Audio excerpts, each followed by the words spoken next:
Continue reading Nicholas Sparks' novel, The Guardian, Chapter 3. Though Andrea Bradley had earned her cosmetology license a year ago and had been working for Mabel for 9 months, she wasn't the best of employees. Not only did she have a tendency to take personal days without warning, usually without bothering to call, but on the day she did manage to arrive at work, she was rarely punctual. Nor was she particularly adept at styling and cutting hair, at least according to the directions her customers gave her. It didn't make a difference if her customers brought in a picture or explained slowly and clearly exactly what they wanted. Andrea cut everyone's hair exactly the same way. Not that it mattered. Andrea already had nearly the same number of clients that Julie did, though not surprisingly, every one of them was a man. Andrea was 23, a long-legged blonde with a perpetual tan, who looked as if she'd come straight from the beaches of California, rather than the small mountain town of Boone, North Carolina, where she'd been raised. She did her best to dress the part too. No matter how cold the weather, she wore miniskirts at the salon. In the summer, she augmented that with skimpy halter tops. In the winter, tall leather boots. She called every client sugar, batted her long mascara-enhanced lashes, and chewed gum incessantly. Julie and Mabel used to giggle at the dreamy looks men gave Andrea as they stared at her reflection in the mirror. Andrea, they thought, could have accidentally shaved a client's head and still kept them coming back for more. Despite her outward appearance, Andrea was a bit naive about men. Oh, she thought she knew what men wanted, and for the most part she was right about that. What Andrea didn't understand was how to keep a man afterward. It never occurred to her that her appearance might attract a certain type of man at the expense of another. Andrea had no trouble getting dates with tattooed men who drove Harleys, or drunks who hung out at the Clipper, or guys on parole, but she was never able to get a date with men who had steady jobs. At least that's what she told herself when she was in one of her self-pitying moods.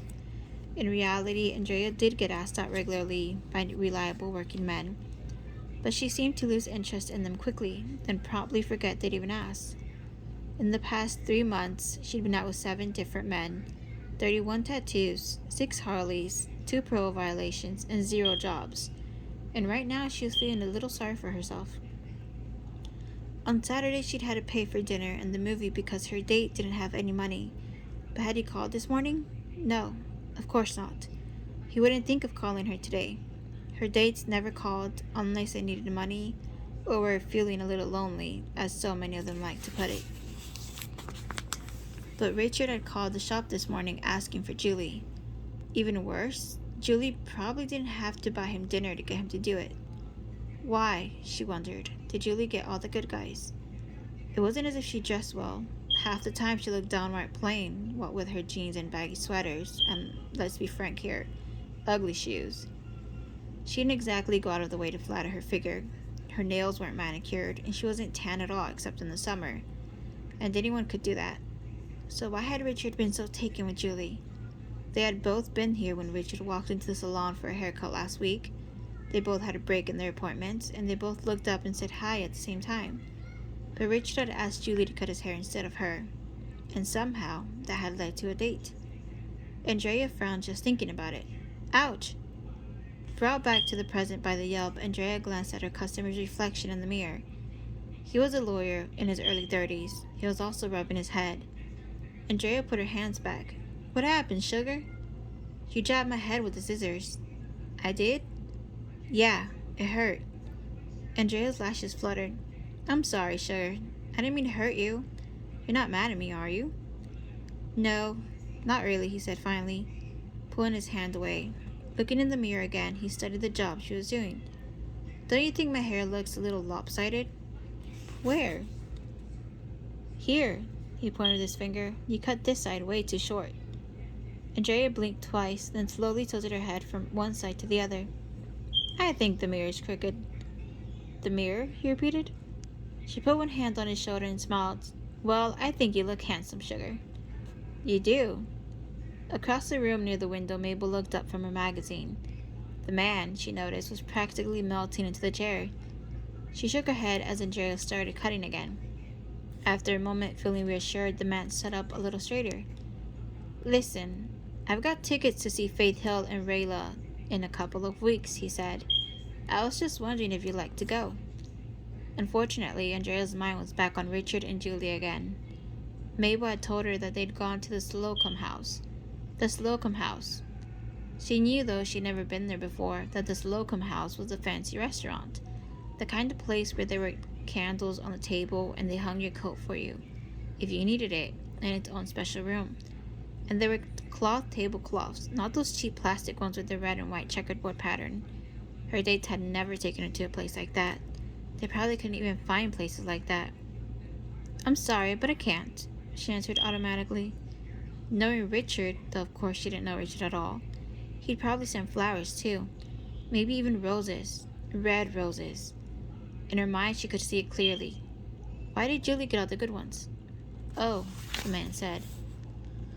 The way he said it brought Andrea back. "Excuse me?" she asked. "Nothing. I just said oh." Andrea had no idea what he was talking about. When in doubt, she thought, smiled, and she did. After a moment, the man began melting again. In the corner, Mabel stifled a laugh. Mabel saw Julie come through the door a minute after seeing her had entered. She was about to say hello when Andrea spoke up. "Richard called," Andrea said, not bothering to hide her disgust. She was filing her perfectly manicured nails with vigor as if trying to scrape a bug off the tips. "He did?" Julie asked. "What did he want?" "I didn't bother asking," Andrea snapped. "I'm not your secretary, you know." Mabel shook her head, as if telling Julie not to worry about it. At 63, Mabel was one of Julie's closest friends. That she had been Jim's aunt was almost beside the fact. Mabel had given Julie a job and a place to stay 11 years earlier, and Julie would never forget that. But 11 years was long enough for Julie to know she would have enjoyed Mabel's company had none of those things happened. It didn't matter to Julie that Mabel was a little eccentric, to put it mildly, in her time here. Julie had learned that practically everyone in town had rather colorful aspects to their personality, but Mabel put the capital E in eccentric, especially in this small, conservative southern town. And it wasn't simply because she had a couple of harmless quirks. Mabel was different compared to others in town, and she, along with everyone else, knew it. Despite 3 proposals, she'd never been married, and this alone disqualified her from the various clubs and groups of people her own age. But even if you ignored her other idiosyncrasies, sorry, I can't pronounce that. The fact that she drove a moped to the salon unless it was raining, favored clothing with polka dots, and viewed her Elvis collectibles as fine art, Mabel would still be regarded as positively odd for something she'd done over a quarter century ago. And she was 36 after living in Swansboro her entire life. She moved away without telling anyone where she was going, or even that she was leaving at all. For the next 8 years, she sent postcards to her family from around the world. Ayers Rock in Australia, Mount Kilimanjaro in Africa, the fjords in Norway, Hong Kong Harbor, the Wawel in Poland. When she finally returned to Swansboro, showing up as unexpectedly as she left in the first place, she took up right where she left off, moving back into the same house and going to work in the salon again. No one knew why she did it or where she got the money to travel or buy the shop a year later, nor did she ever answer questions about it. When asked, "It's a mystery," she'd say with a wink, and this only added to the whispered speculations of the townspeople. Not only that Mabel's past was a bit unsavory, but that she had more than a couple of broken cups in the china cabinet. Mabel didn't care what people thought, and to Julie this was part of her charm. Mabel dressed the way she wanted, associated with whom she wanted, and did the things she wanted. More than once, Julie wondered whether Mabel's quirks were real or whether she simply played them up to keep people wondering about her. Either way, Julie adored everything about her, even her tendency to pry. "So how'd it go with Richard?" Mabel asked. "Well, to be honest, I was a little worried about you the whole time," Julie said. "I thought you might pull a neck muscle if you craned your head any farther trying to listen in." "Oh, don't worry about that," Mabel said. "A little Tylenol and I was as good as new the next day. But stop changing the subject. Did it go okay?" "It went well, considering I just met him. From where I was sitting, it almost looked like he knew you from somewhere." "Why do you say that?" "I don't know. His expression, I guess. Or maybe it was the way he kept staring at you all night. For a second there, I thought his eyes were attached to you by an invisible string." "It wasn't that obvious, was it?" "Honey, He looked like a sailor on shore leave, watching a girly show. Julie laughed as she slipped into her smock. I guess I must have dazzled him. I suppose. Something in her tone made Julie look up. What? You didn't like him? I'm not saying that.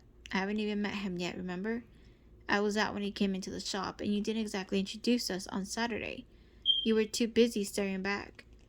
Mabel winked, and besides, I'm an old romantic at heart. As long as a man listens and is interested in what you say, his appearance isn't all that important.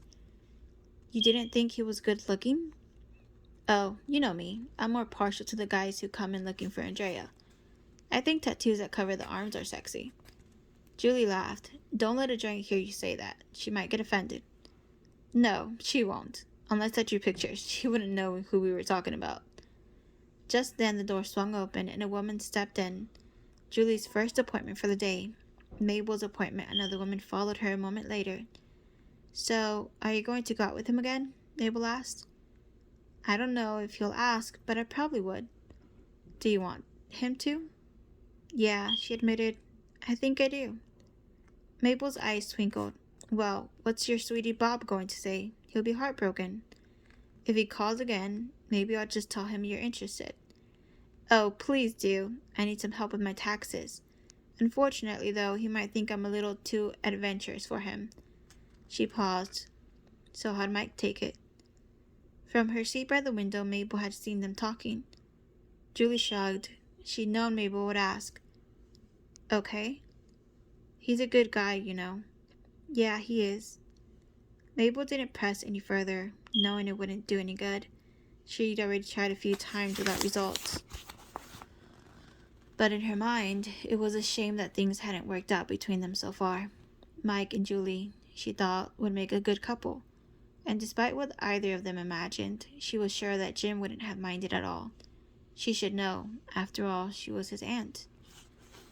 As the morning sun fed an early season heat wave, Mike's wrench got stuck on a bolt in the inner reaches of the engine.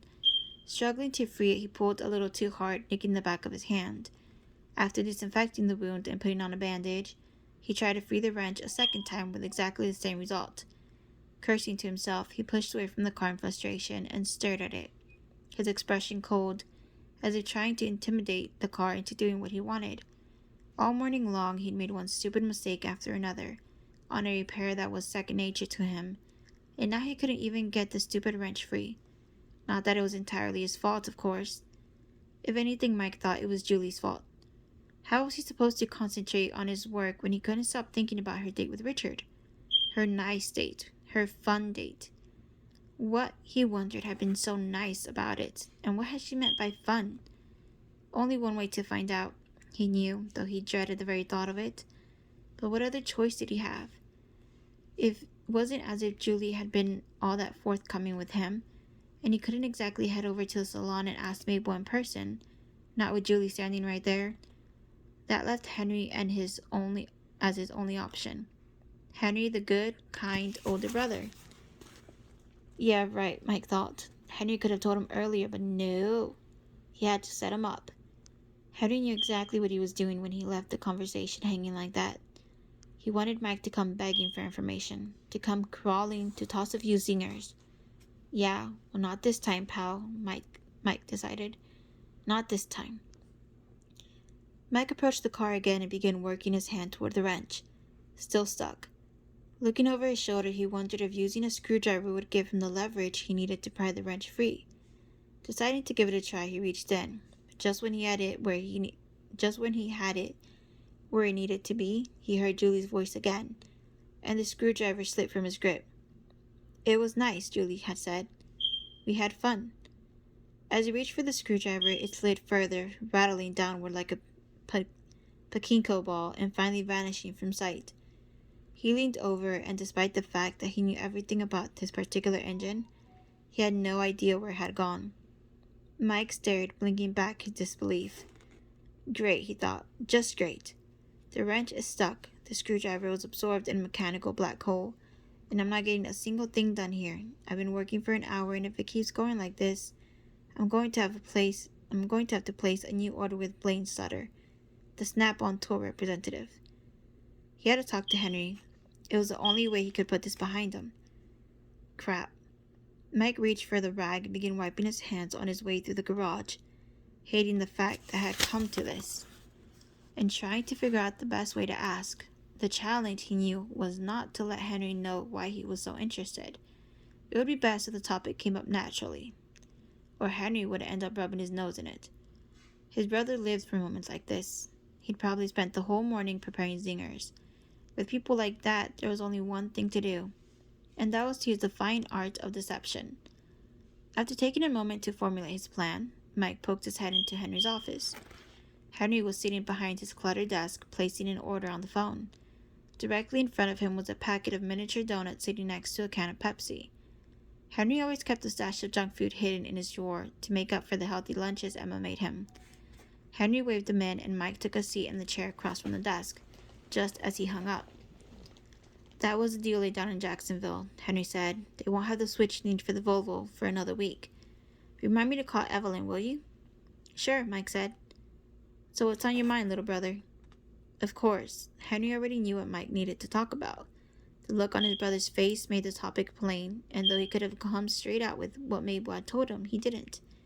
There was something about seeing Mike squirm that always left him feeling gleeful the rest of the day. "Well," Mike said, "I was thinking—" He trailed off. "Yes?" Henry asked.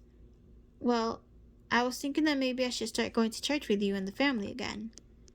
Henry brought his finger to his chin, thinking. And on an original way to begin. Won't do you any good, but it's definitely original. "Oh, really?" he said, hiding his smile. "Yeah, I haven't been in a while, but it would be good for me." Henry nodded. You might be right. You want to meet there, or do you want us to pick you up?" Mike shifted in his seat. "Before we get to that, I just want to know what the new reverend is like. I mean, do people like what he says in his sermons? Do they talk about it after the services?" "Sometimes. But people do talk after church, I mean." "Sure, but you'll find out this Sunday we go at 9. 9. Okay, good." Mike nodded, pausing for a moment. For example, what did people say after last Sunday?" "Oh, well, let's see." Henry tapped his finger in feigned concentration. "Come to think of it, I don't really know. I was talking to Mabel." "Bingo," Mike thought, smiling inwardly. "Just like I planned. I am a master of deception." "Mabel, huh?" he asked. Henry reached for the donuts, taking a bite. He waved a hand and leaned back in his chair, talking as he chewed. "Yeah, usually she goes to the earlier service, but I guess she was running late. We talked for a good long time, and boy did she tell me some interesting stuff."